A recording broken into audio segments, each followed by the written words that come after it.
What's up, everybody? It's J-Man, and I'm going to talk to you about the flaws in NBA stats. What really drives me crazy is when people only use stats and arguments when they're comparing two players, and that just tells me that they don't watch any basketball. They're just looking at the box score. My biggest issue with stats is that there are a lot of different things that can happen that will end up counting as the same stat. There could be two players that could not be more different from each other, but they could have almost an identical stat line.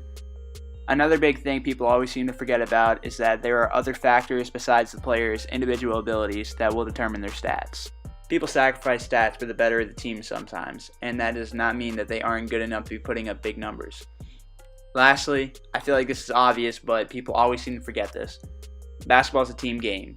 How you blend with your teammates matters just as much as your ability to put up big numbers. So let's get a little more specific and talk about points per game. I'm going to use Kyrie as an example. On the top of the screen is Kyrie and LeBron's stats per 36 minutes during their last season in Cleveland together, and on the bottom is Kyrie's stats with LeBron on the court and LeBron off the court per 36 minutes. Kyrie's average points per 36 minutes is about 26. With LeBron on the court, it is a little lower at 23, which is to be expected. And with LeBron off the court, Kyrie averaged 35 points per 36 minutes.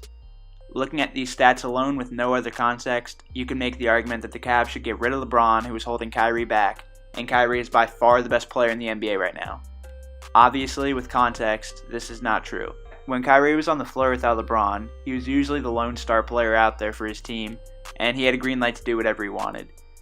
This shows how much who's on the court with you affects your stat line. I'm comparing Kyrie's stats in the same year on the same team, and you can see how different his stats are with different players on the court.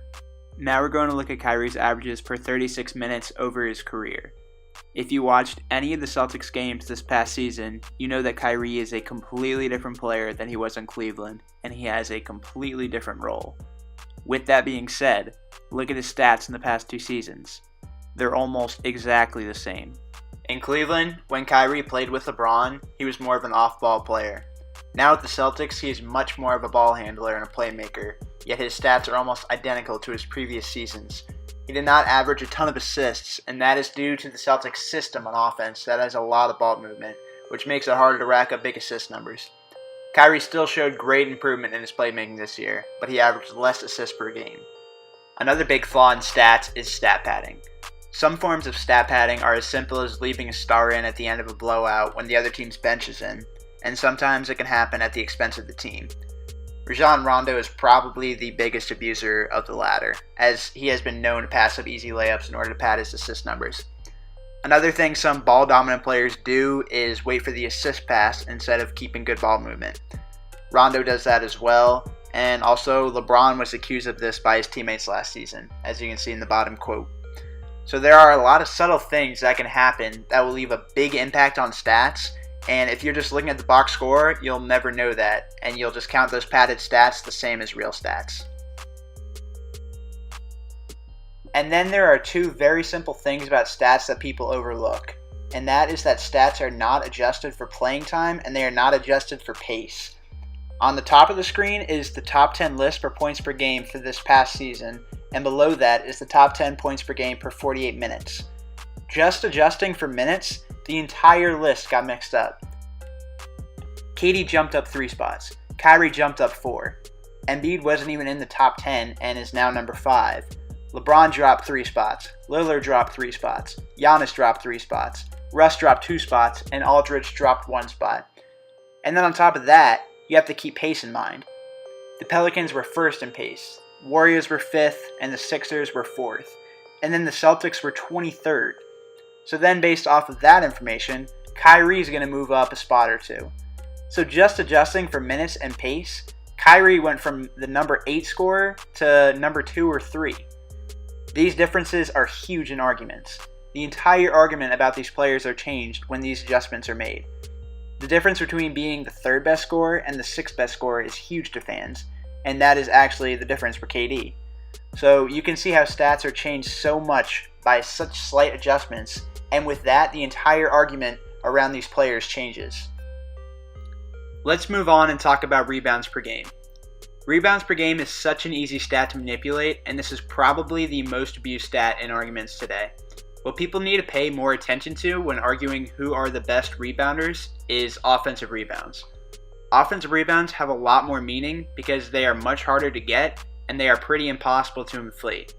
And by looking at the league's best offensive rebounders, you can clearly expose some of the rebound inflation abusers in the league. On the screen now is a list of the top 10 offensive rebounders in the league based off of offensive rebound percentage. Right next to the offensive rebound percentage is the defensive rebound percentage for each player. As you go down the list, it is mostly the players you would expect to see as the league's best rebounders, except for two players that don't have rebound numbers as big as the others. One should be jumping off the screen screaming at you. Steven Adams' defensive rebound percentage was less than his offensive rebound percentage, which is absolutely unheard of. Steven Adams is third in the whole league in offensive rebound percentage, and yet he seems to be one of the worst defensive rebounders in the league based off of these stats. As everybody probably knows, Russell Westbrook is one of the biggest rebound inflator abusers in the league, and that happens at the expense of Adams' numbers. I mean, just look at these clips of Westbrook stealing rebounds. Adams is literally just holding the opposing player so that Russ can walk in there and get a free rebound. Always keep in mind if there is a stat padding star on a player's team before judging them by their rebounds per game. And then the other player that sticks out is Tristan Thompson. Anybody who has watched him play knows that he is a huge problem on the boards and is easily one of the best rebounders in the league, but his numbers do not reflect that. This one should be obvious as well.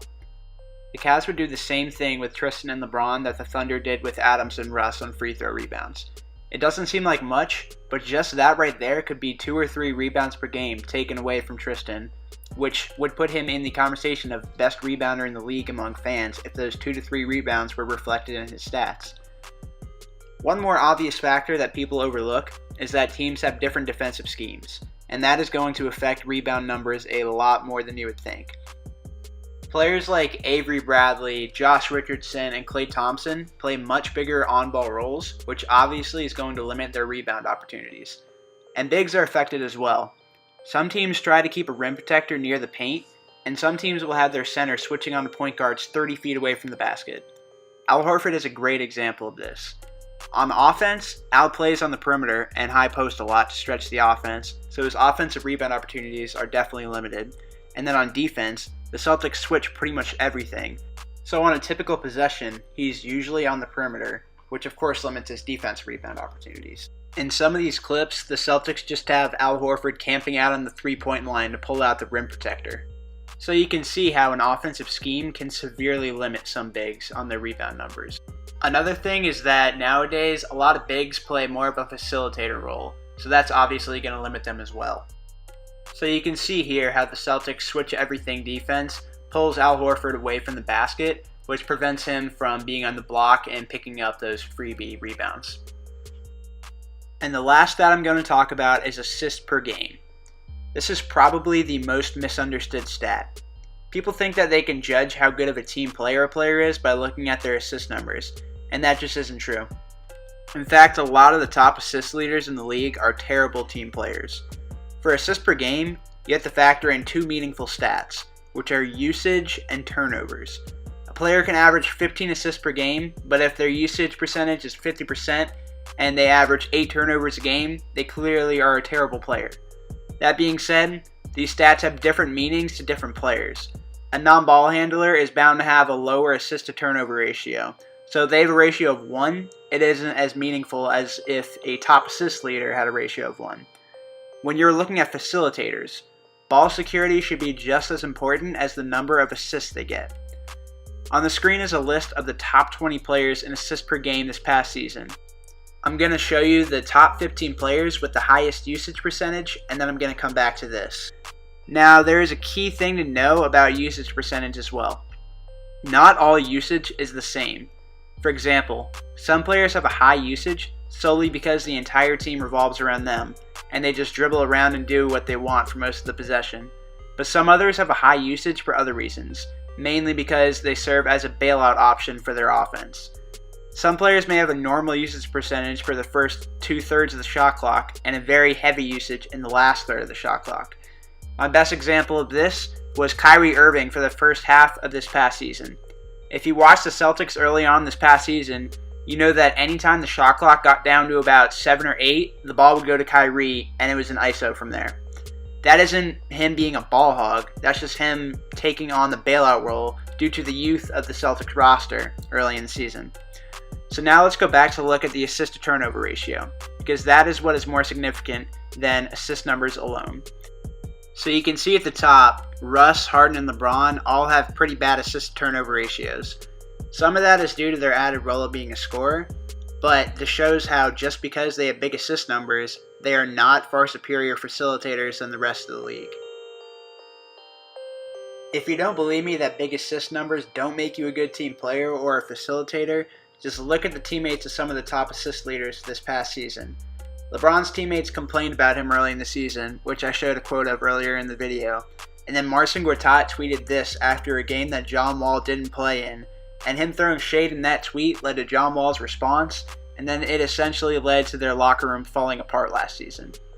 The last thing to keep in mind, again, players know that all a lot of fans care about is stats. A lot of players assist hunt, and a lot of players will hog the ball to look for the assist pass to get triple doubles. That's just what the league needs to be more marketable, but don't be fooled by the inflated numbers. That's it for this video. I hope everybody enjoyed. I'm going to be making more NBA videos about players broken down by various stats and analysis. So like and subscribe if you enjoyed this video, and I'll be posting some more soon. Peace.